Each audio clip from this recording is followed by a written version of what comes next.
Okey, nama saya Reza, saya dari Kuala Lumpur. Kenapa saya nak buat PE? Satu adalah sebab saya nampak peluang di sini dan saya memang cari satu peluang untuk merubah kehidupan lah. Masa tu saya bawa Lala Move kan. Jadi saya rasa macam saya ni sudah orang yang sudah hilang keyakinan dan saya tak dapat bagi sumbangan kepada keluarga. Dan masa saya nak mula di BE tu, kami memang jatuh kan masa pandemik tu. Memang sudah tak ada income. Jadi isteri saya kena kerja. So saya rasa masa tu saya sebagai suami kena bagi yang menyediakan, tapi isteri saya pula kena kerja. Jadi bila saya nampak BE ni, orang biasa-biasa pun boleh berjaya.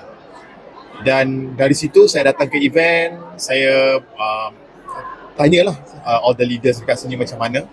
So dari situ saya dapat keyakinan, saya cakap RCCA Aris Chua kan, dia hanya pendidikan sampai form 3 saja.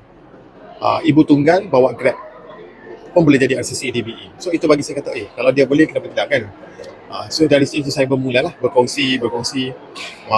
Walaupun dalam keadaan permulaan tu saya tak ada keyakinan, tapi sebab mau keluar daripada keadaan macam tu kan, kita pergi buat sajalah. Pergi buat sampai jadi ambassador. Bila jadi ambassador saya rasa, saya boleh saya kan. Saya boleh jadi ambassador dan kita start ikut follow tu 139 punya strategi lah. So sekarang sudah 3 tahun lebih, sudah dapat 9 faedah DBE. Okay. Macam mana you atasi rejection?